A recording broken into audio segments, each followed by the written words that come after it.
Jesus, o Messias, o Filho de Deus, o Rei dos Reis. O grande protagonista do livro mais importante da história ocidental, a Bíblia. Um homem que muitos acreditam conhecer, mas que ao mesmo tempo é um dos maiores mistérios da humanidade. Quem foi verdadeiramente Jesus? O Novo Testamento, em todos seus livros e tradições, tenta precisamente responder essa pergunta: quem é Jesus? Quais dúvidas existem sobre o lugar e a data do seu nascimento? Por que não sabemos nada da sua primeira infância? Uma criança bate em Jesus, ele fica com raiva, amaldiçoa e o menino cai morto. Jesus foi um homem pacífico, como sempre nos contaram? Jesus costumava enfrentar os inimigos do povo. O Antigo Testamento descreve a receita do azeite de unção. Um dos ingredientes poderia ter sido o que conhecemos hoje como cannabis. A cannabis era um dos produtos medicinais mais importantes do velho continente. Mas não só esse tipo de práticas são motivos de debate. O papel de Maria Madalena como sucessora e líder do seu movimento revolucionário também é motivo de discussão para alguns peritos.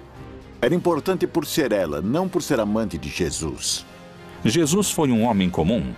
Jesus é um brincalhão sarcástico que zomba da ignorância dos seus discípulos. Ou, como dizem as profecias bíblicas, o Filho de Deus?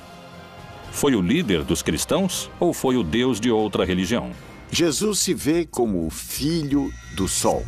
Milhares de perguntas surgem em torno do profeta principal da religião que tem mais fiéis ao redor do mundo. Hoje, algumas respostas começam a surgir. O líder de uma revolução armada? Um amante fremente? O Filho do Sol? Quem foi realmente Jesus? Belém, Palestina. Segundo a tradição cristã, foi aqui onde se iniciou a era que mudaria para sempre a história da humanidade. Os evangelistas não concordam com o lugar de nascimento de Jesus. Mateus e Lucas afirmam que Jesus nasceu em Belém, enquanto que Marcos e João afirmam que nasceu em Nazaré.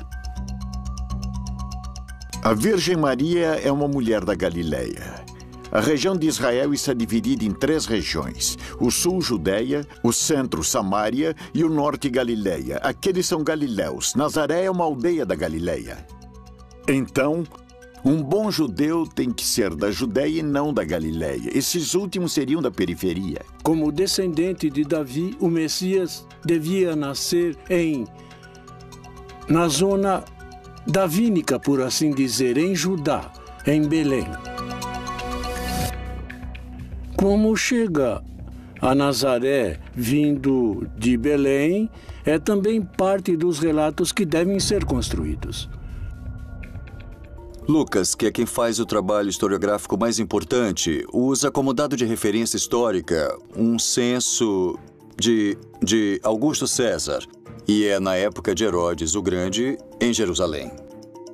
Então, por motivo do censo, José vai a seu lugar de nascimento para o censo. Alguns dos historiadores não encontram o censo de Augusto naquela época. Eles encontram o censo de Herodes Antipas de 10 anos depois. É um censo local, não é um censo imperial. E os censos locais não se faziam no lugar de nascimento e sim no lugar onde a pessoa vivia. Por isso, alguns dizem que o censo não coincide historicamente. Isso tem a ver com que, na verdade, Jesus não pôde ter nascido em Belém por questões de cronologia histórica, e sim ter nascido em Nazaré. Os 4 evangelhos que formam a Bíblia falam sobre a opressão do domínio do Império Romano sobre a qual o povo de Jesus vivia. Porém, não concordam com o lugar concreto do nascimento de Jesus. Essas divisões começam nas Escrituras. Jesus nasceu na aldeia de Belém, Bethlehem, em hebraico, derivado de Bet, casa, e Lehem, pão. É um lugar pequeno, uma aldeia, onde tinha nascido o rei Davi. A história no Evangelho de Mateus e no Evangelho de Lucas diz que quando Maria engravidou, ela morava em Nazaré. Nazaré é uma outra região. Está na região da Galileia. Está no norte do país. Nazaré, Israel. Uma pequena cidade em que hoje moram apenas 70 mil habitantes. está localizada a 115 quilômetros de Belém. 2 milênios atrás, essa viagem demorava quase uma semana e era em um território desértico, onde você podia morrer de desidratação ou como vítima de ladrões e bandidos. Mas por que fariam uma viagem tão perigosa e complicada? Por causa da ordem que deu Augusto César de que, para realizar o padronamento, o censo, os homens com propriedades deviam voltar ao lugar onde tinham suas propriedades. José, que era descendente do rei Davi, teve que voltar a Belém, onde tinha suas propriedades, apesar de Maria estar grávida. O Messias tinha que nascer em Belém. Por isso que Herodes mandou matar todos os meninos da aldeia de Belém que tivessem menos de 2 anos. Quando Herodes mandou matar os meninos, Jesus foi levado por seus pais ao Egito. Mas quando Herodes morreu e José ficou sabendo, voltaram à Palestina para morar lá novamente. Mas não quis voltar a Belém, porque Aquelau, o filho de Herodes, era o governante e tinha um medo de que continuassem procurando o menino. Ele preferiu voltar àquela cidade onde já tinha morado há alguns anos, onde conheceu Maria, a cidade de Nazaré. Nas páginas da Bíblia não há coincidências sobre o lugar de nascimento de Jesus. Não existem fatos históricos que garantissem que tenha nascido em Belém. No Evangelho de São João, Natanael, um dos seus discípulos, se referindo a Jesus, se pergunta: Disse-lhe Natanael: Pode alguma coisa boa vir de Nazaré? Cumpriram-se as profecias? É realmente escassa a informação histórica sobre os primeiros anos de vida de Jesus? Que outros dados misteriosos se encontram ao redor da figura de Jesus? Como esteve formada sua família? Jesus pôde ter tido irmãos? A igreja assegura que Maria era virgem. Não somente que foi virgem antes de conceber a Jesus, mas que sempre foi virgem. Por isso não podem admitir que Jesus teve irmãos. E então, já que os textos existem, eles tentam justificar dizendo que, quando a Bíblia fala em irmãos, pode querer dizer primos, porque, na verdade, dizem que no texto hebraico não há 2 palavras diferentes para primos e para irmãos. Mas o problema é que os textos estão em grego, e no grego há diferença entre essas palavras, e eles falam em irmãos. Não conhecemos suas irmãs, e falam de Maria, Susana e dos seus irmãos. Falam de Tiago e Judas. E mencionam, no mínimo, que tem 2 irmãs e 2 irmãos. E mencionam seus nomes. Não é este o filho do carpinteiro? E não se chama sua mãe Maria e seus irmãos Tiago e José, Simão e Judas? Como é possível que não existam registros da infância e da adolescência de Jesus no Novo Testamento? Com o Concílio de Nicéia, ficou uma lista inicial de livros canônicos exigidos, requeridos por Constantino. Ele reuniu os bispos de distintas igrejas para que chegassem a um consenso sobre quais eram os livros inspirados em Deus e aqueles que deveriam ficar de fora. Que enigmas contêm esses textos deixados de fora da Bíblia? Os evangelhos canônicos são também o resultado de diferentes teologias e interpretações de Jesus. Todos, em última instância, são diferentes tentativas de entender essa fé em Jesus, a qual, desde o começo, parece ter gerado polêmica entre os seus seguidores. Por isso, os evangelhos, tanto os canônicos quanto os apócrifos, refletem diferentes interpretações dessa mensagem original e histórica de Jesus. Os relatos dos evangelhos gnósticos tentam preencher as lacunas das coisas que não se falam nos evangelhos do 1º século. E já que os evangelhos do 1º século falam apenas de um rascunho da vida de Jesus entre seus 12 e 30 anos, eles vão se centrar em alguns relatórios da infância de Jesus, mas sempre apresentando um menino cheio de sabedoria de gnoses, ou seja, sabedoria infusa. Existe outro texto que não é dos evangelhos gnósticos, Este é um antigo texto lendário que fala sobre a infância de Jesus e sugere que ele, Jesus, não sabia como usar seus poderes, o que é quase cômico. É como uma criança arteira que não sabe o que fazer com isso. Jesus é um homem de paz, mas não deve se confundir com o sentimento pacifista que entendemos nos nossos dias, porque vemos muitas vezes a Jesus com um temperamento forte, inclusive fazendo coisas que nos pareceriam violentas. Um menino que corria, esbarra e bate Jesus por detrás. Jesus fica com raiva, amaldiçoa e o menino cai morto. Então, até Maria não suplicar a Jesus que ressuscite o menino, o assunto não se resolve. A imagem de Jesus maltratando seus semelhantes seria inadmissível para o cristianismo. Poderiam ter escondido essa versão? É possível que essa tenha sido uma característica do verdadeiro Jesus? O jeito de Cristo de ser pacífico é o ensinamento de levar as decisões da pessoa ao nível mais profundo da consciência, a agir desde o interior, desde dentro. O ensinamento de Jesus sobre oferecer uma face quando te baterem na outra se transforma no ensinamento mais geral sobre não exercer violência contra aquele que te persegue. Não significa deixar o violento continuar na violência. Significa permitir que a vítima, ela mesma, se torne violenta a partir da violência padecida. E se o verdadeiro Jesus não oferecia outra face, como asseguram? O Império Romano tinha submetido a Palestina com muita restrição. Como todo império que põe restrições às suas colônias, por exemplo. O campo estava devastado. Esse era o contexto. Um país dominado por Roma. E muitos esperavam um Messias guerreiro que fosse libertá-los do Império Romano. De fato, Jesus era do norte da Galileia. A Galileia tem uma característica: tinha muitas guerrilhas de revolta contra o Império Romano. Foi Jesus o Filho de Deus ou um revolucionário armado insubordinado contra o poder do Império Romano? Quem foram seus mestres que o guiaram como líder da resistência, que seria contra a opressão do Império Romano?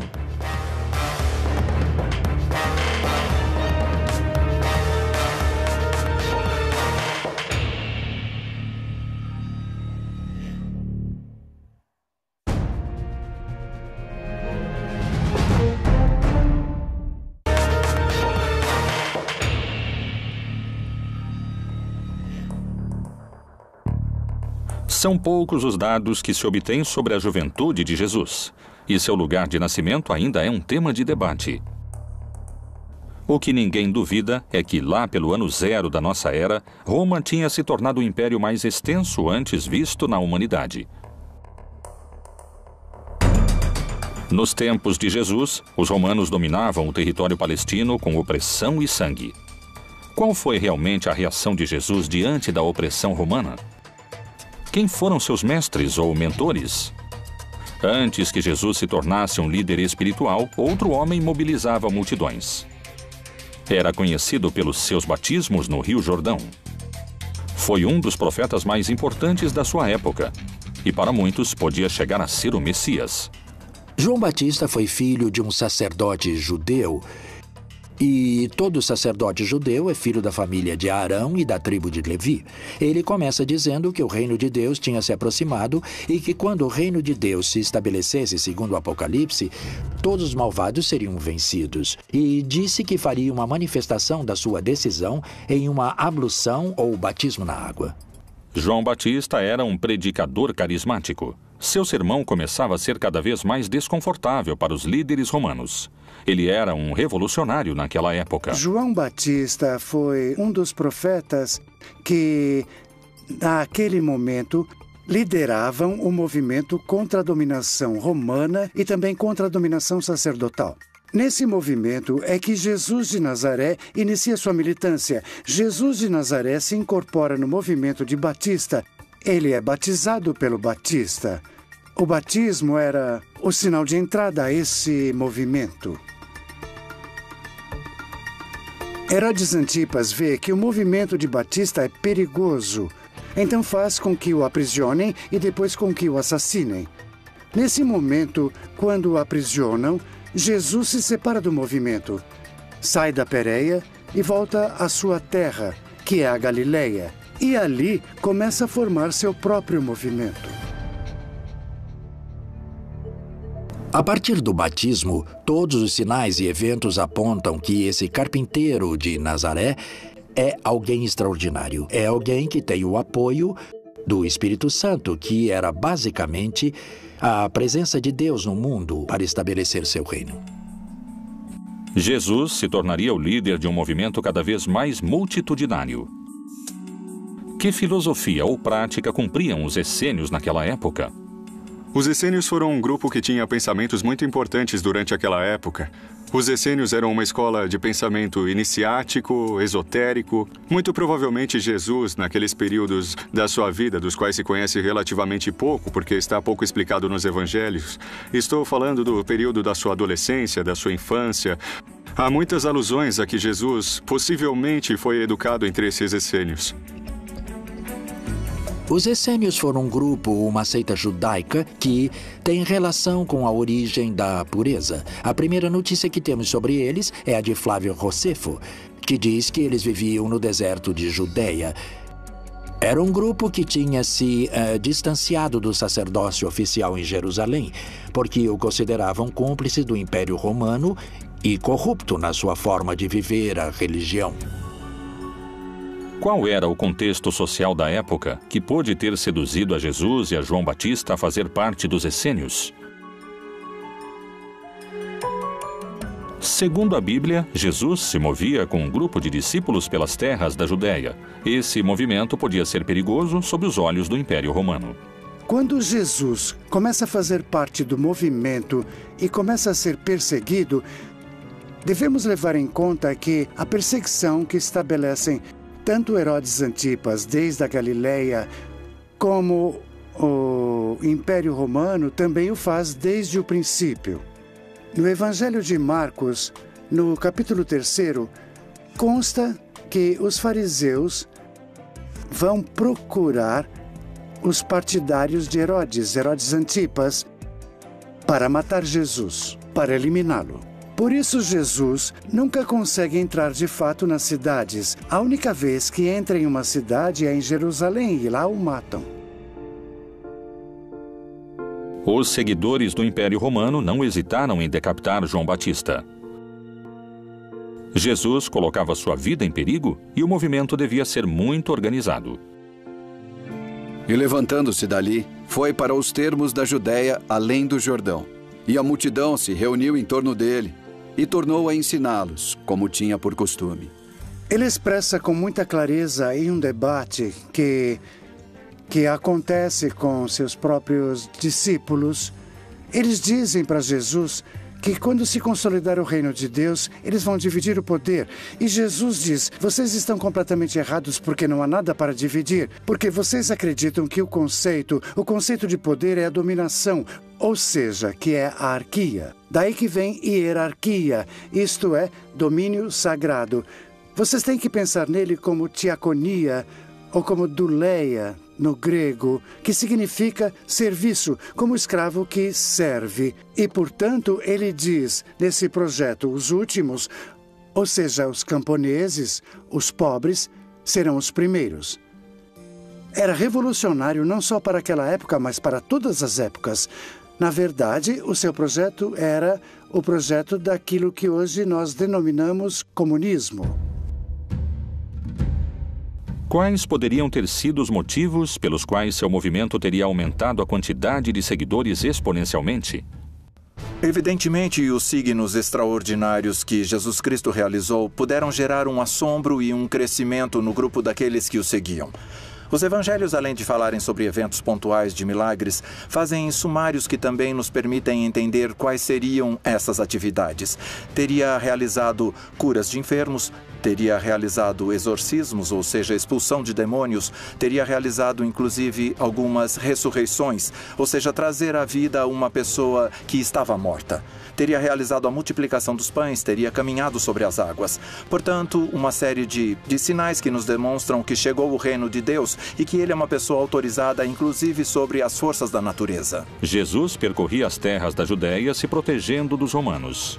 Mas seu caminho tinha um destino claro. O mais perigoso de todos, onde o estavam esperando o poder judeu e os romanos, Jerusalém. A célebre entrada de Jesus em Jerusalém é uma revolta. Os camponeses iam cumprir um rito religioso e, portanto, iam cumprir esse rito entusiasmados. Mas, por outro lado, eles se encontravam no templo com seus dominadores, os sacerdotes, os quais tinham no templo as escrituras de suas propriedades que eles deveriam entregar. E por isso se dá o surto ali no templo. E é ali que Jesus manda embora os mercadores do templo. Mas além disso expressa que o templo é como a figueira que não dá frutos. Ou seja, o templo é como essa árvore estéril que não dá frutos e que por isso deve ser queimada. E tendo feito um azorrague de cordas, lançou todos fora do templo, bem como as ovelhas e os bois, e espalhou o dinheiro dos cambistas e virou-lhe as mesas. Aqui é onde vemos esse Jesus com essa força, essa coragem, essa raiva que é capaz de iniciar um projeto contra os dominadores. A partir desse momento, os fatos acontecem com uma velocidade assombrosa. Ora, os príncipes dos sacerdotes e os anciãos e todo o conselho buscavam falso testemunho contra Jesus para poderem dar-lhe a morte. E levantando-se o sumo sacerdote disse-lhe: Não respondes coisa alguma ao que esses depõem contra ti? Jesus é aprisionado depois de uma conspiração mais ou menos extensa, depois que Judas, o traidor, Judas Iscariotes, concordou com as autoridades que o entregaria. Jesus teria celebrado a última ceia, teria jantado com seus discípulos, uma celebração em contexto pascual. Teria ido até um jardim, o Jardim das Oliveiras, do qual ainda conservamos o nome e a localização, o Jardim de Getsemane, e teria sido aprisionado. Depois teria sido julgado tanto pelas autoridades do Templo de Jerusalém, quanto pelas autoridades romanas, nesse caso Pilatos. Depois do julgamento, Jesus é torturado, crucificado e assassinado.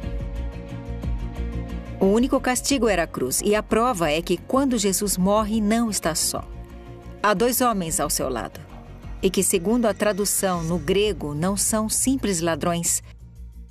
Eles também estavam sendo mortos porque eram personagens que tinham tentado fazer alguma mudança dentro da sociedade, mas não conseguiram, porque, há um sistema que oprime tão forte que o castigo era a morte. E o mesmo lhe lançaram também em rosto os salteadores que com ele estavam crucificados. Apesar de que especialistas e eruditos concordam com esse dado histórico, há interpretações sobre outros aspectos da vida de Jesus, onde os posicionamentos são muito diferentes. Novas leituras da Bíblia indicam, por exemplo, que naquela época Jesus tinha contato com o mundano. Poderia ter utilizado drogas como um caminho de conhecimento divino e de cura?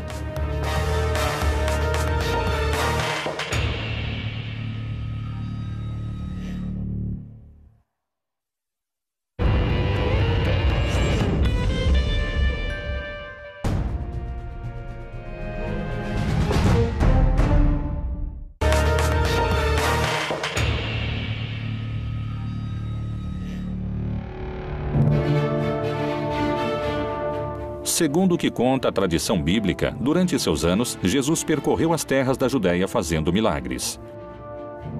Para alguns teólogos e estudiosos bíblicos, Jesus tinha contato com o profano e terreno. E na vida comunitária, as drogas cumpriam um papel central. Poderia ter utilizado drogas como um caminho de conhecimento divino ou de cura? Possivelmente utilizou essas plantas. Jesus também utiliza plantas medicinais para suas curas. É bem possível. Em Mateus, pode-se ler que Jesus cura a sogra de Pedro.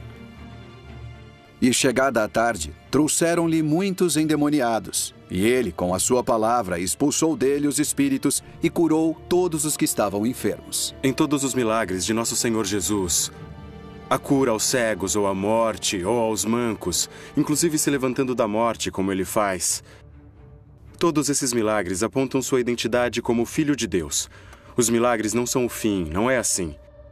Eram o que as pessoas queriam esse poder entre eles. Mas eles ignoraram ou não quiseram ouvir que nosso Senhor Jesus estava falando com eles sobre quem ele era como Filho de Deus.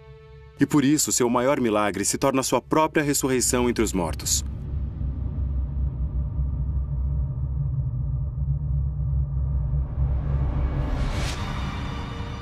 Por onde ele passasse, a mão dele, a saúde se propagava. Jesus, o Messias. Foi capaz de realizar milagres ou estamos na presença de alucinações coletivas?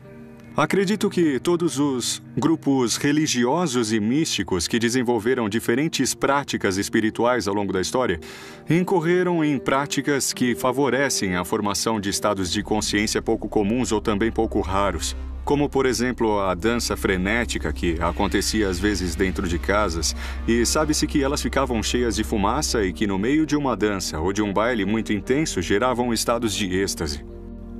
E seguramente puderam ter sido utilizados entorpecentes naturais que eles alegavam que tinham alcance, claro, como são utilizados por pessoas hoje em dia. No Evangelho de Marcos, se faz referência ao caráter curativo do azeite de unção, com o qual os 12 apóstolos banhavam os doentes. E expulsavam muitos demônios, e ungiam muitos enfermos com óleo, e os curavam. Quais eram os elementos que transformavam esse azeite em um líquido altamente curativo? Temos os ingredientes definidos com bastante exatidão, estão descritos na Bíblia e inclusive temos as quantidades que devem ser agregadas ao azeite para poder realizar essa mistura, esse azeite de unção. Tem alguns componentes como a mirra, como a canela, como o canebossem, que provavelmente é um dos indícios de que temos o uso da cannabis desde os tempos bíblicos. No Antigo Testamento, no Êxodo 30, de 22 a 25, Jeová fala com Moisés e lhe indica a receita correta do azeite de unção. Tu, pois, toma para ti das principais especiarias. Da mais pura mirra, 500 ciclos, e da canela aromática a metade, a saber, 250 ciclos. E de cálamo aromático, 250 ciclos. E de cássia, 500 ciclos, segundo o ciclo do santuário. E de azeite de oliveiras, 1 hin. Nada parece estranho nesse texto. 3,5 litros de azeite de oliva misturados com diferentes plantas aromáticas. Mas descobriram algo inquietante.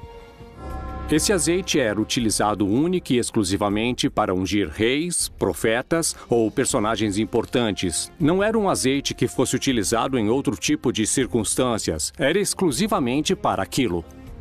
O cannabis, em hebraico, se chama canebossem, que significa a cana do perfume.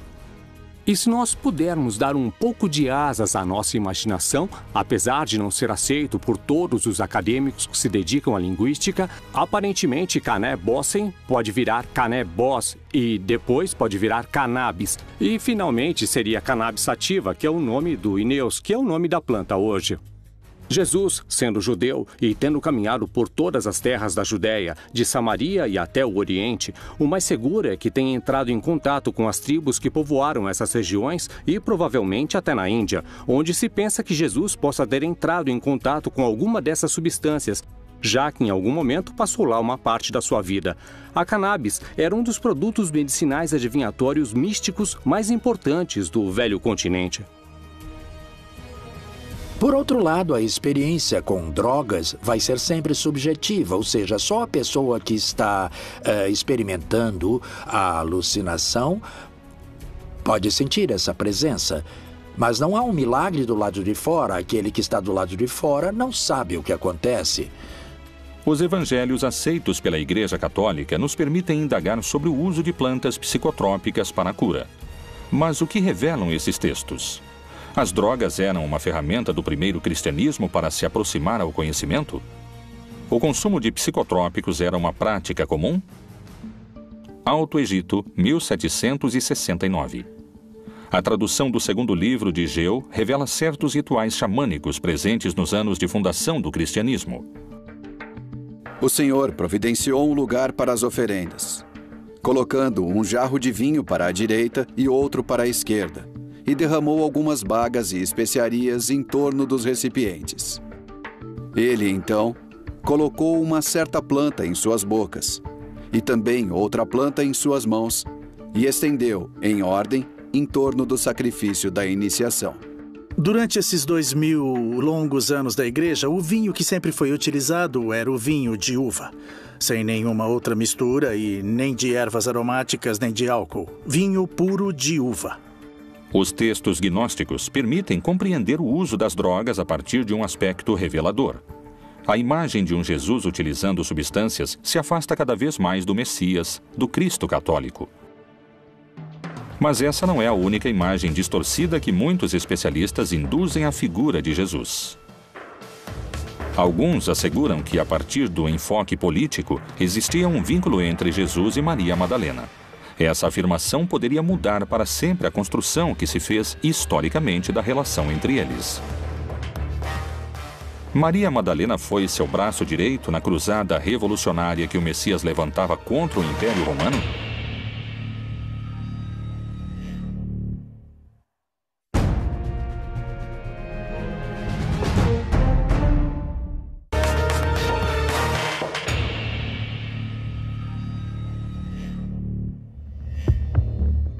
O uso das plantas com poder curativo continua sendo um dos mistérios que cercam a vida de Jesus. Mas não só esse tipo de práticas são motivo de debate.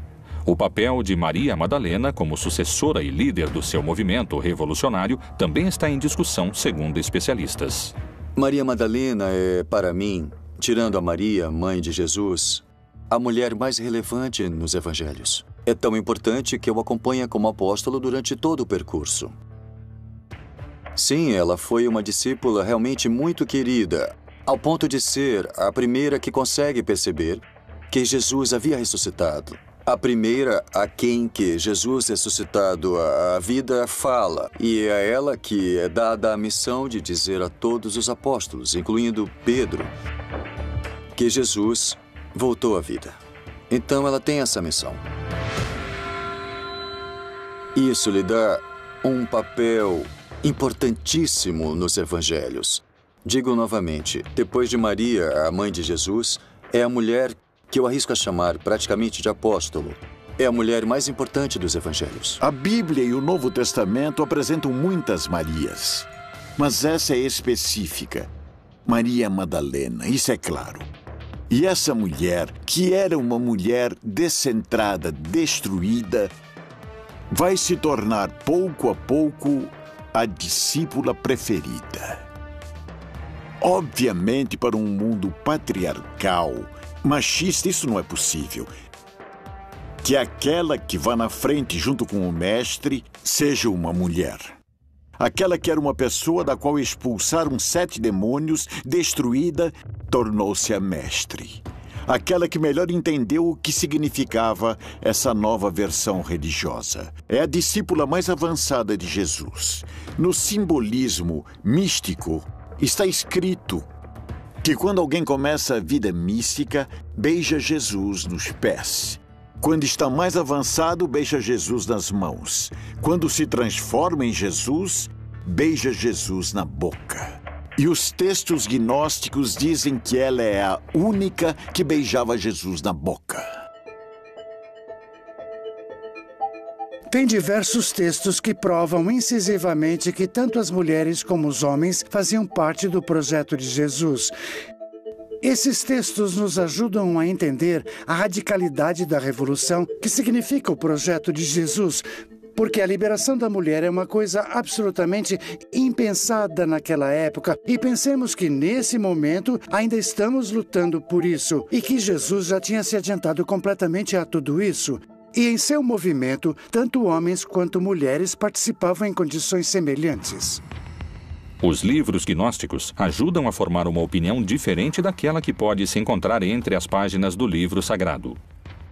Akhmin, Egito, também conhecida como Panópolis. Durante o século IV e o século V, foi uma das capitais do cristianismo copto. Em janeiro de 1896, um grupo de arqueólogos trabalhava num antigo cemitério cristão. Surpreendentemente, descobriram um códice antigo, que continha uma série de papiros escritos em copto. O códice foi doado ao Museu de Berlim. Sobreviveu nos arquivos do Museu Alemão a 2 guerras mundiais. Teve que esperar até 1955 para ser traduzido. E então se fez público uma descoberta reveladora. O Códice de Armin continha 4 textos gnósticos. Um deles era o Evangelho de Maria Madalena. Faz pouco tempo encontrou-se o Evangelho de Maria Madalena, onde ela aparece muito como um líder entre os apóstolos. É ela que se reúne com os outros quando estão com medo de sair para pregar o Evangelho, porque temem morrer como Jesus morreu. E ela fica em pé e diz que tem coragem, porque o Senhor nos transformou, e então ela lhes prega a palavra de Jesus.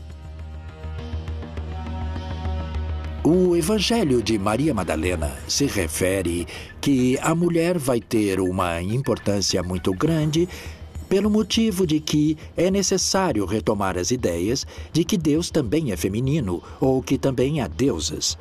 Isso é, aqui há uma influência gnóstica no que se refere à ideia de uma deidade feminina, planteada em muitas religiões. Daí é que Maria Madalena vai representar uma mulher iniciada na sabedoria. Só existem 3 códices que contêm o Evangelho de Maria Madalena, 2 no grego e 1 em língua copta. Nenhum está completo e só se recuperaram alguns fragmentos. Esses textos poderiam mencionar Maria Madalena como líder do movimento de Jesus? Ela prega sobre a palavra de Jesus e mais tarde Pedro lhe diz: não acredito que o Senhor tenha dito isso, creio que ela está inventando e que ela mente. E ela começou a chorar e disse: irmão Pedro, eu não sei do que está falando. Então, os outros discípulos entraram e também começaram a defender Maria e disseram que o Senhor amava muito. Quem é você para dizer que ela é uma pessoa inferior? Depois de ter dito isso, Maria Madalena se calou.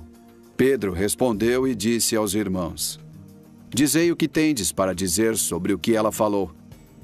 Eu, de minha parte, não acredito que o Salvador tenha dito isso. Então, Pedro ainda estava com raiva de Maria. Mas Maria ganhou a discussão no Evangelho secreto, que nunca fez parte do Novo Testamento, talvez por esse motivo. Nos canônicos, Maria Madalena é a testemunha da morte, da sepultura e da ressurreição. A primeira pessoa a quem ele fala é a mulher chamada Maria Madalena. O fato de que Jesus fale com Maria Madalena antes de falar com qualquer outro dos discípulos poderia significar que é ela quem ele escolhe como sucessora do seu movimento? Era uma mulher que era importante por ser ela, não por ser amante de Jesus. Obviamente, porque Jesus morto lhe deixa o poder à amante. E pega o valor e pega a força de ser a líder de uma comunidade religiosa sendo mulher. E a envia a anunciar a seus homens que ele está ressuscitado. Pedro entra no túmulo e não o vê. Quando Pedro sai, ela entra e é com ela que ele fala, não com o homem.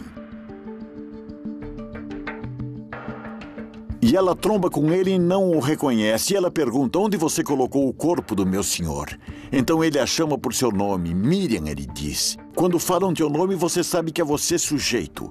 Quando ele a chama, ela o reconhece. Ela percebe que é Jesus. Através dessa exposição, procuram legitimar uma corrente de comando que se transmite através da ressurreição à sua primeira testemunha. E Jesus, tendo ressuscitado na manhã do primeiro dia da semana, apareceu primeiramente a Maria Madalena, da qual tinha expulsado 7 demônios. Ela é de uma cidade, Migdal. Por isso é Maria Madalena ou Migdal. Migdal quer dizer torre fortificada. No lago de Tiberíades havia um porto de pescadores. Ela é de Migdal, por isso seu nome era Miriam, Maria de Magdala. O fato de Maria Madalena não levar unido o nome ou o sobrenome do seu pai ou do seu marido, mas o da sua cidade, indicava na época que era alguém independente. Não estava submetida a outras pessoas e tinha autoridade para fazer parte do grupo de Jesus. Uma mulher tão renomada como Madalena é sempre citada como a mulher de Magdala, ou seja, a Madalena. Esse é um título de homem, não é um título de mulher, porque as mulheres sempre eram citadas como mulher, esposa de ou filha de, mas não como mulher, cujo sobrenome é o lugar onde ela mora. Isso era comum nos homens. Em contrapartida, Madalena já carrega um valor em si. Como pedem alguns pesquisadores, talvez seja o momento de revisar o legado histórico de Maria Madalena e descobrir se ela foi a verdadeira líder que levou adiante o movimento de Jesus depois da sua morte. Outro mistério percorre o projeto do Reino de Deus. A Igreja Católica teria escondido um segredo que poderia questionar 2000 anos de cristandade? Qual é a assombrosa relação que existe entre o Filho de Deus e o Filho do Sol? Será que talvez eram a mesma pessoa?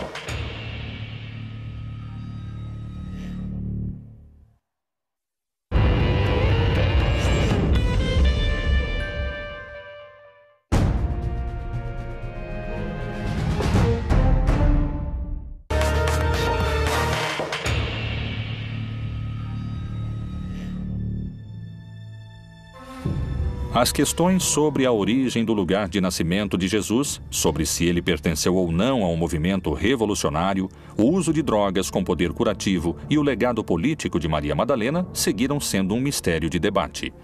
São muitos os dados perdidos na história de Jesus. Ir atrás das pistas ocultas na Bíblia é uma forma de descobrir seu verdadeiro rosto.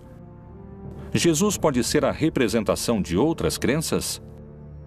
Quando nasceu? Poderia não ter sido filho de Jeová, e sim filho do Sol? O ano do nascimento de Jesus está sujeito a controvérsias, ainda mais o dia da sua chegada ao mundo. As celebrações natalinas poderiam se sustentar sobre um dado errado? Qual é o vínculo que existe entre a data de nascimento de Jesus e a divindade Sol Invictus? Jesus se vê como filho do Sol, porque a festa do 25 de dezembro é a festa do Sol. No solstício de inverno nasce um sol novo e forte, e no dia 25 de dezembro se celebrava a festa do novo sol. Por isso, nessa festa pagã se monta a festa cristã da Natividade do Senhor. Historicamente, não temos o dia em que nasceu Jesus, nem o mês, simbolicamente, pelo sol. Como foi feito em muitas latitudes em diversas épocas, alguns grupos cristãos tentaram criar datas, construir templos sobre datas ou sobre lugares das crenças antigas. Então, na verdade, em 25 de dezembro, nós temos o solstício de inverno, em que todos os povos antigos pensavam que o sol morria e voltava a nascer. A religiosidade primitiva venerou o sol como o deus principal. Sua figura pode se encontrar representada nos principais credos. Kinish Ahau é a cosmogonia maia, Inti na religiosidade inca, Hélio no Olimpo grego, Ra na cultura egípcia. E é por isso que tinham cultos tão importantes para ajudar o Sol a voltar a recuperar sua força para não ser devorado pelas trevas. E nesse contexto, pouco a pouco, tanto em lugares como Roma, como no norte da Europa, foi se assimilando o nascimento de Cristo às festas solares. E muitos elementos natalinos, como as esferas, a adoração ao pinheiro, eram, na verdade, pertencentes às religiões que adoravam o sol. Jesus parece ser a representação das divindades pagãs. Percorre o mesmo caminho do Deus Sol. Realmente existiu ou é uma criação arquetípica? A Bíblia apresenta uma versão de Jesus. Mas, indagando nos seus segredos, podem-se encontrar muitas perguntas sem respostas contundentes. Foi o maior dos profetas? Foi um revolucionário? Quem é esse impactante homem que 2000 anos depois da sua morte continua mobilizando multidões? Jesus, outro dos grandes mistérios da Bíblia Proibida.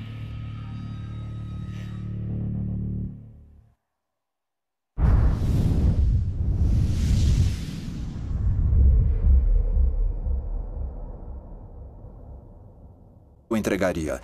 Jesus teria celebrado a última ceia, teria jantado com seus discípulos, uma celebração em contexto pascual. Teria ido até um jardim, o Jardim das Oliveiras, do qual ainda conservamos o nome e a localização, o Jardim de Getsemane, e teria sido aprisionado. Depois teria sido julgado tanto pelas autoridades do Templo de Jerusalém, quanto pelas autoridades romanas, nesse caso Pilatos. Depois do julgamento, Jesus é torturado, crucificado e assassinado. O único castigo era a cruz, e a prova é que quando Jesus morre, não está só. Há 2 homens ao seu lado, e que, segundo a tradução no grego, não são simples ladrões. Eles também estavam sendo mortos porque eram personagens que tinham tentado fazer alguma mudança dentro da sociedade, mas não conseguiram, porque, há um sistema que oprime tão forte que o castigo era a morte. E o mesmo lhe lançaram também em rosto os salteadores que com ele estavam crucificados. Apesar de que especialistas e eruditos concordam com esse dado histórico, há interpretações sobre outros aspectos da vida de Jesus, onde os posicionamentos são muito diferentes. Novas leituras da Bíblia indicam, por exemplo, que naquela época Jesus tinha contato com o mundano. Poderia ter utilizado drogas como um caminho de conhecimento divino e de cura?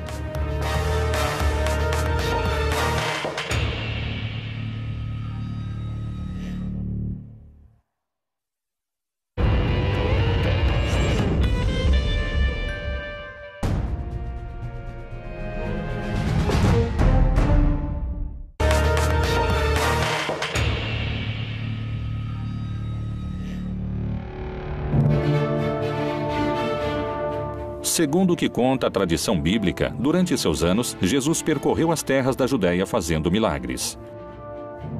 Para alguns teólogos e estudiosos bíblicos, Jesus tinha contato com o profano e terreno. E na vida comunitária, as drogas cumpriam um papel central. Poderia ter utilizado drogas como um caminho de conhecimento divino ou de cura? Possivelmente utilizou essas plantas. Jesus também utiliza plantas medicinais para suas curas. É bem possível. Em Mateus, pode-se ler que Jesus cura a sogra de Pedro. E chegada a tarde, trouxeram-lhe muitos endemoniados. E ele, com a sua palavra, expulsou dele os espíritos e curou todos os que estavam enfermos. Em todos os milagres de nosso Senhor Jesus, a cura aos cegos, ou à morte, ou aos mancos, inclusive se levantando da morte, como ele faz. Todos esses milagres apontam sua identidade como Filho de Deus. Os milagres não são o fim, não é assim. O Evangelho de Maria Madalena se refere que a mulher vai ter uma importância muito grande pelo motivo de que é necessário retomar as ideias de que Deus também é feminino ou que também há deusas. Isso é, aqui há uma influência gnóstica no que se refere à ideia de uma deidade feminina, planteada em muitas religiões. Daí é que Maria Madalena vai representar uma mulher iniciada na sabedoria. Só existem 3 códices que contêm o Evangelho de Maria Madalena, 2 no grego e 1 em língua copta. Nenhum está completo e só se recuperaram alguns fragmentos. Esses textos poderiam mencionar Maria Madalena como líder do movimento de Jesus? Ela prega sobre a palavra de Jesus e mais tarde Pedro lhe diz: não acredito que o Senhor tenha dito isso, creio que ela está inventando e que ela mente. E ela começou a chorar e disse: irmão Pedro, eu não sei do que está falando. Então, os outros discípulos entraram e também começaram a defender Maria e disseram que o Senhor amava muito. Quem é você para dizer que ela é uma pessoa inferior? Depois de ter dito isso, Maria Madalena se calou. Pedro respondeu e disse aos irmãos: dizei o que tendes para dizer sobre o que ela falou. Eu, de minha parte, não acredito que o Salvador tenha dito isso. Então, Pedro ainda estava com raiva de Maria. Mas Maria ganhou a discussão no Evangelho secreto, que nunca fez parte do Novo Testamento, talvez por esse motivo. Nos canônicos, Maria Madalena é a testemunha da morte, da sepultura e da ressurreição. A primeira pessoa a quem ele fala é a mulher chamada Maria Madalena. O fato de que Jesus fale com Maria Madalena antes de falar com qualquer outro dos discípulos poderia significar que é ela quem ele escolhe como sucessora do seu movimento? Era uma mulher que era importante por ser ela, não por ser amante de Jesus. Obviamente, porque Jesus morto lhe deixa o poder à amante. E pega o valor e pega a força de ser a líder de uma comunidade religiosa sendo mulher. E a envia a anunciar a seus homens que ele está ressuscitado. Pedro entra no túmulo e não o vê. Quando Pedro sai, ela entra e é com ela que ele fala, não com o homem. E ela tromba com ele e não o reconhece. E ela pergunta, onde você colocou o corpo do meu senhor? Então ele a chama por seu nome. Miriam, ele diz. Quando falam teu nome, você sabe que é você sujeito. Quando ele a chama, ela o reconhece. Ela percebe que é Jesus. Quais dúvidas existem sobre o lugar e a data do seu nascimento? Por que não sabemos nada da sua primeira infância? Uma criança bate Jesus, ele fica com raiva, amaldiçoa e o menino cai morto. Jesus foi um homem pacífico, como sempre nos contaram? Jesus costumava enfrentar os inimigos do povo. O Antigo Testamento descreve a receita do azeite de unção. Um dos ingredientes poderia ter sido o que conhecemos hoje como cannabis. A cannabis era um dos produtos medicinais mais importantes do velho continente. Mas não só esse tipo de práticas são motivos de debate. O papel de Maria Madalena como sucessora e líder do seu movimento revolucionário também é motivo de discussão para alguns peritos. Era importante por ser ela, não por ser amante de Jesus. Jesus foi um homem comum? Jesus é um brincalhão sarcástico que zomba da ignorância dos seus discípulos. Ou, como dizem as profecias bíblicas, o Filho de Deus? Foi o líder dos cristãos ou foi o Deus de outra religião? Jesus se vê como o Filho do Sol. Milhares de perguntas surgem em torno do profeta principal da religião que tem mais fiéis ao redor do mundo. Hoje, algumas respostas começam a surgir. O líder de uma revolução armada? Um amante fremente? O Filho do Sol? Quem foi realmente Jesus?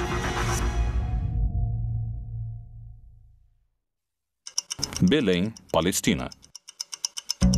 Segundo a tradição cristã, foi aqui onde se iniciou a era que mudaria para sempre a história da humanidade.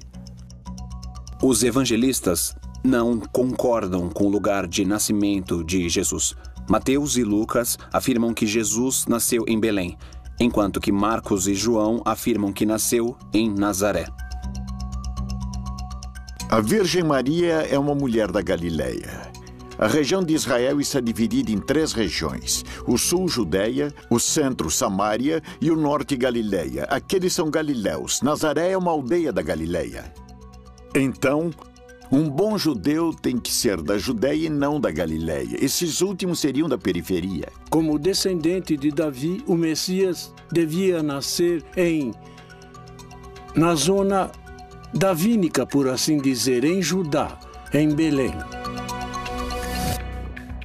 Como chega a Nazaré vindo de Belém, é também parte dos relatos que devem ser construídos. Lucas, que é quem faz o trabalho historiográfico mais importante, usa como dado de referência histórica um censo de Augusto César, e é na época de Herodes o Grande, em Jerusalém. Então, por motivo do censo, José vai a seu lugar de nascimento para o censo. E virou-lhe as mesas. Aqui é onde vemos esse Jesus com essa força, essa coragem, essa raiva que é capaz de iniciar um projeto contra os dominadores. A partir desse momento, os fatos acontecem com uma velocidade assombrosa. Ora, os príncipes dos sacerdotes e os anciãos e todo o conselho buscavam falso testemunho contra Jesus para poderem dar-lhe a morte. E levantando-se o sumo sacerdote disse-lhe: Não respondes coisa alguma ao que esses depõem contra ti? Jesus é aprisionado depois de uma conspiração mais ou menos extensa, depois que Judas, o traidor Judas Iscariotes, concordou com as autoridades que o entregaria.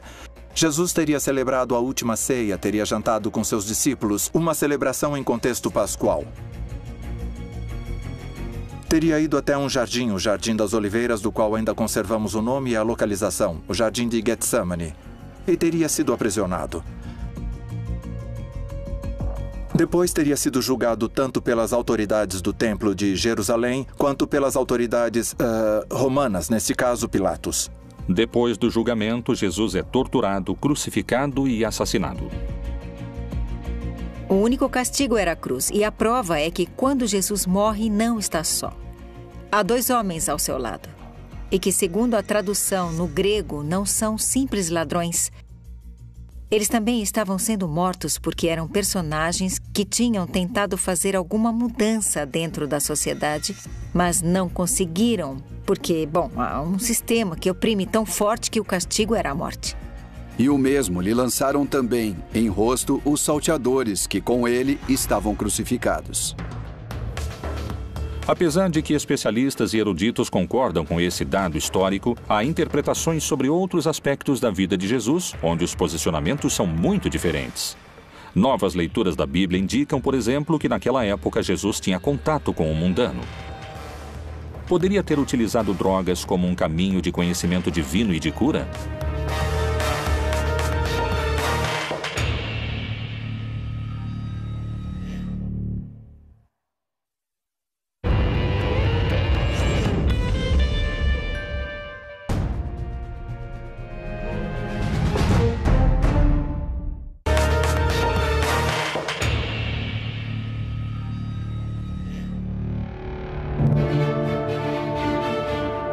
Segundo o que conta a tradição bíblica, durante seus anos, Jesus percorreu as terras da Judéia fazendo milagres. Para alguns teólogos e estudiosos bíblicos, Jesus tinha contato com o profano e terreno. E na vida comunitária, as drogas cumpriam um papel central. Um país dominado por Roma. E muitos esperavam um Messias guerreiro que fosse libertá-los do Império Romano. De fato, Jesus era do norte da Galileia. A Galileia tem uma característica: tinha muitas guerrilhas de revolta contra o Império Romano. Foi Jesus o Filho de Deus ou um revolucionário armado insubordinado contra o poder do Império Romano? Quem foram seus mestres que o guiaram como líder da resistência, que seria contra a opressão do Império Romano?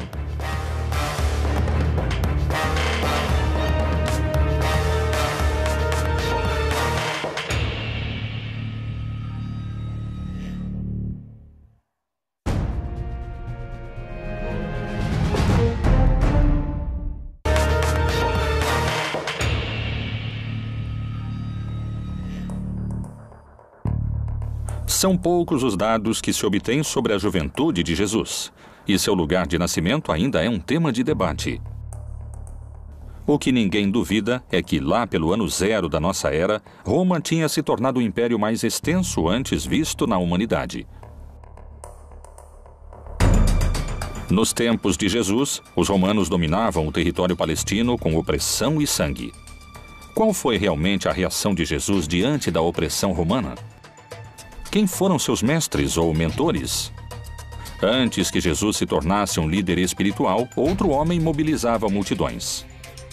Era conhecido pelos seus batismos no Rio Jordão. Foi um dos profetas mais importantes da sua época, e para muitos podia chegar a ser o Messias. João Batista foi filho de um sacerdote judeu, e todo sacerdote judeu é filho da família de Arão e da tribo de Levi. Ele começa dizendo que o reino de Deus tinha se aproximado e que quando o reino de Deus se estabelecesse, segundo o Apocalipse, todos os malvados seriam vencidos. E disse que faria uma manifestação da sua decisão em uma ablução ou batismo na água. João Batista era um predicador carismático. Seu sermão começava a ser cada vez mais desconfortável para os líderes romanos. Ele era um revolucionário naquela época. João Batista foi um dos profetas que, naquele momento, lideravam o movimento contra a dominação romana e também contra a dominação sacerdotal. Nesse movimento é que Jesus de Nazaré inicia sua militância. Jesus de Nazaré se incorpora no movimento de Batista. Ele é batizado pelo Batista. O batismo era o sinal de entrada a esse movimento. Herodes Antipato nas cidades. A única vez que entra em uma cidade é em Jerusalém e lá o matam. Os seguidores do Império Romano não hesitaram em decapitar João Batista. Jesus colocava sua vida em perigo e o movimento devia ser muito organizado. E levantando-se dali, foi para os termos da Judéia, além do Jordão. E a multidão se reuniu em torno dele e tornou a ensiná-los, como tinha por costume. Ele expressa com muita clareza em um debate que acontece com seus próprios discípulos. Eles dizem para Jesus que quando se consolidar o reino de Deus, eles vão dividir o poder. E Jesus diz, vocês estão completamente errados porque não há nada para dividir. Porque vocês acreditam que o conceito de poder é a dominação, ou seja, que é a arquia. Daí que vem hierarquia, isto é, domínio sagrado. Vocês têm que pensar nele como diaconia ou como douleia, no grego, que significa serviço, como escravo que serve. E, portanto, ele diz, nesse projeto, os últimos, ou seja, os camponeses, os pobres, serão os primeiros. Era revolucionário não só para aquela época, mas para todas as épocas. Na verdade, o seu projeto era o projeto daquilo que hoje nós denominamos comunismo. Quais poderiam ter sido os motivos pelos quais seu movimento teria aumentado a quantidade de seguidores exponencialmente? Evidentemente, os signos extraordinários que Jesus Cristo realizou puderam gerar um assombro e um crescimento no grupo daqueles que o seguiam. Os evangelhos, além de falarem sobre eventos pontuais de milagres, fazem sumários que também nos permitem entender quais seriam essas atividades. Teria realizado curas de enfermos, teria realizado exorcismos, ou seja, expulsão de demônios, teria realizado inclusive algumas ressurreições, ou seja, trazer à vida uma pessoa que estava morta. Teria realizado a multiplicação dos pães, teria caminhado sobre as águas. Portanto, uma série de sinais que nos demonstram que chegou o reino de Deus e que ele é uma pessoa autorizada, inclusive sobre as forças da natureza. Jesus percorria as terras da Judéia se protegendo dos romanos. Mas seu caminho tinha um destino claro. O mais perigoso de todos, onde o estavam esperando o poder judeu e os romanos, Jerusalém. A célebre entrada de Jesus em Jerusalém é uma revolta. Os camponeses iam cumprir um rito religioso e, portanto, iam cumprir esse rito entusiasmados. Mas, por outro lado, eles se encontravam no templo com seus dominadores, os sacerdotes, os quais tinham no templo as escrituras de suas propriedades que eles deveriam entregar. Irmãos, quando se transforma em Jesus, beija Jesus na boca. E os textos gnósticos dizem que ela é a única que beijava Jesus na boca. Tem diversos textos que provam incisivamente que tanto as mulheres como os homens faziam parte do projeto de Jesus. Esses textos nos ajudam a entender a radicalidade da revolução que significa o projeto de Jesus, porque a liberação da mulher é uma coisa absolutamente impensada naquela época. E pensemos que, nesse momento, ainda estamos lutando por isso e que Jesus já tinha se adiantado completamente a tudo isso. E em seu movimento, tanto homens quanto mulheres participavam em condições semelhantes. Os livros gnósticos ajudam a formar uma opinião diferente daquela que pode se encontrar entre as páginas do livro sagrado. Akhmin, Egito, também conhecida como Panópolis. Durante o século IV e o século V, foi uma das capitais do cristianismo copto. Em janeiro de 1896, um grupo de arqueólogos trabalhava num antigo cemitério cristão. Surpreendentemente, descobriram um códice antigo, que continha uma série de papiros escritos em copto. O códice foi doado ao Museu de Berlim. Sobreviveu nos arquivos do Museu Alemão a 2 guerras mundiais. Teve que esperar até 1955 para ser traduzido. E então se fez público uma descoberta reveladora. O Códice de Akhmin continha 4 textos gnósticos. Um deles era o Evangelho de Maria Madalena. Faz pouco tempo encontrou-se o Evangelho de Maria Madalena, onde ela aparece muito como um líder entre os apóstolos. É ela que se reúne com os outros quando estão com medo de sair para pregar o Evangelho, porque temem morrer como Jesus morreu. E ela fica em pé e diz que tem coragem, porque o Senhor nos transformou, e então ela lhes prega a palavra de Jesus. O Evangelho de Maria Madalena se refere que a mulher vai ter uma importância muito grande pelo motivo de que é necessário retomar as ideias de que Deus também é feminino ou que também há deusas. Isso é, aqui há uma influência gnóstica no que se refere à ideia de uma deidade feminina, planteada em muitas religiões. Daí é que Maria Madalena vai representar uma mulher iniciada na sabedoria. Só existem 3 códices que contêm o Evangelho de Maria Madalena, 2 no grego e 1 em língua copta. Nenhum está completo e só se recuperaram alguns fragmentos. Esses textos poderiam mencionar Maria Madalena como líder do movimento de Jesus? Ela prega sobre a palavra de Jesus e mais tarde Pedro lhe diz: não acredito. Manda embora os mercadores do templo, mas além disso expressa que o templo é como a figueira que não dá frutos. Ou seja, o templo é como essa árvore estéril que não dá frutos e que por isso deve ser queimada. E tendo feito um azorrague de cordas, lançou todos fora do templo, bem como as ovelhas e os bois. E espalhou o dinheiro dos cambistas e virou-lhe as mesas. Aqui é onde vemos esse Jesus com essa força, essa coragem, essa raiva que é capaz de iniciar um projeto contra os dominadores. A partir desse momento, os fatos acontecem com uma velocidade assombrosa. Ora, os príncipes dos sacerdotes e os anciãos e todo o conselho buscavam falso testemunho contra Jesus para poderem dar-lhe a morte. E levantando-se o sumo sacerdote disse-lhe: não respondes coisa alguma ao que esses depõem contra ti? Jesus é aprisionado depois de uma conspiração mais ou menos extensa, depois que Judas, o traidor, Judas Iscariotes, concordou com as autoridades que o entregaria. Jesus teria celebrado a última ceia, teria jantado com seus discípulos, uma celebração em contexto pascual. Teria ido até um jardim, o Jardim das Oliveiras, do qual ainda conservamos o nome e a localização, o Jardim de Getsemane, e teria sido aprisionado.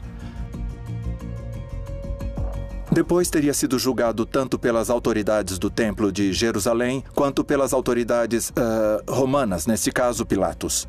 Depois do julgamento, Jesus é torturado, crucificado e assassinado. O único castigo era a cruz, e a prova é que quando Jesus morre, não está só. Há 2 homens ao seu lado, e que, segundo a tradução no grego, não são simples ladrões. Eles também estavam sendo mortos porque eram personagens que tinham tentado fazer alguma mudança dentro da sociedade, mas não conseguiram, porque, há um sistema que oprime tão forte que o castigo era a morte. E o mesmo lhe lançaram também em rosto os salteadores que com ele estavam crucificados. Apesar de que especialistas e eruditos concordam com esse dado histórico, há interpretações sobre outros aspectos da vida de Jesus, onde os posicionamentos são muito diferentes. Novas leituras da Bíblia indicam, por exemplo, que naquela época Jesus tinha contato com o mundano. Poderia ter utilizado drogas como um caminho de conhecimento divino e de cura?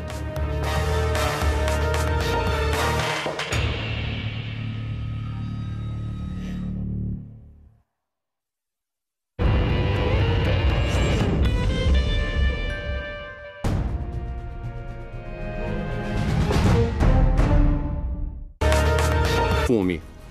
E se nós pudermos dar um pouco de asas à nossa imaginação, apesar de não ser aceito por todos os acadêmicos que se dedicam à linguística, aparentemente Cané Bossen pode virar Cané Boss e depois pode virar cannabis. E finalmente seria cannabis sativa, que é o nome do Ineus, que é o nome da planta hoje. Jesus, sendo judeu e tendo caminhado por todas as terras da Judéia, de Samaria e até o Oriente, o mais seguro é que tenha entrado em contato com as tribos que povoaram essas regiões e provavelmente até na Índia, onde se pensa que Jesus possa ter entrado em contato com alguma dessas substâncias. já que em algum momento passou lá uma parte da sua vida. A cannabis era um dos produtos medicinais adivinhatórios místicos mais importantes do velho continente. Por outro lado, a experiência com drogas vai ser sempre subjetiva, ou seja, só a pessoa que está experimentando a alucinação pode sentir essa presença. Mas não há um milagre do lado de fora. Aquele que está do lado de fora não sabe o que acontece. Os evangelhos aceitos pela Igreja Católica nos permitem indagar sobre o uso de plantas psicotrópicas para a cura. Mas o que revelam esses textos? As drogas eram uma ferramenta do primeiro cristianismo para se aproximar ao conhecimento? O consumo de psicotrópicos era uma prática comum? Alto Egito, 1769. A tradução do segundo livro de Geu revela certos rituais xamânicos presentes nos anos de fundação do cristianismo. O Senhor providenciou um lugar para as oferendas, colocando um jarro de vinho para a direita e outro para a esquerda, e derramou algumas bagas e especiarias em torno dos recipientes. Ele, então, colocou uma certa planta em suas bocas, e também outra planta em suas mãos, e estendeu, em ordem, em torno do sacrifício da iniciação. Durante esses 2000 longos anos da igreja, o vinho que sempre foi utilizado era o vinho de uva, sem nenhuma outra mistura e nem de ervas aromáticas nem de álcool. Vinho puro de uva. Os textos gnósticos permitem compreender o uso das drogas a partir de um aspecto revelador. A imagem de um Jesus utilizando substâncias se afasta cada vez mais do Messias, do Cristo católico. Mas essa não é a única imagem distorcida que muitos especialistas induzem à figura de Jesus. Alguns asseguram que, a partir do enfoque político, existia um vínculo entre Jesus e Maria Madalena.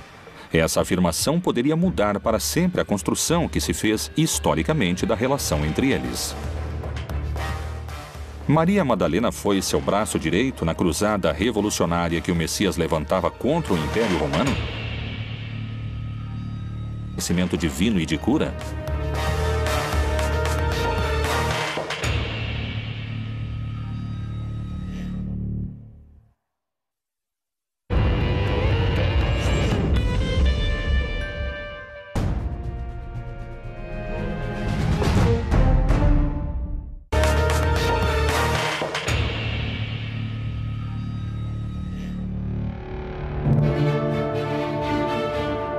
Segundo o que conta a tradição bíblica, durante seus anos, Jesus percorreu as terras da Judéia fazendo milagres. Para alguns teólogos e estudiosos bíblicos, Jesus tinha contato com o profano e terreno. E na vida comunitária, as drogas cumpriam um papel central. Poderia ter utilizado drogas como um caminho de conhecimento divino ou de cura? Possivelmente utilizou essas plantas. Jesus também utiliza plantas medicinais para suas curas. É bem possível. Em Mateus, pode-se ler que Jesus cura a sogra de Pedro. E chegada a tarde, trouxeram-lhe muitos endemoniados. E ele, com a sua palavra, expulsou dele os espíritos e curou todos os que estavam enfermos. Em todos os milagres de nosso Senhor Jesus, a cura aos cegos, ou à morte, ou aos mancos, inclusive se levantando da morte, como ele faz. Todos esses milagres apontam sua identidade como Filho de Deus. Os milagres não são o fim, não é assim. Eram o que as pessoas queriam esse poder entre eles. Mas eles ignoraram, ou não quiseram ouvir, que nosso Senhor Jesus estava falando com eles sobre quem ele era, como Filho de Deus. E por isso, seu maior milagre se torna sua própria ressurreição entre os mortos.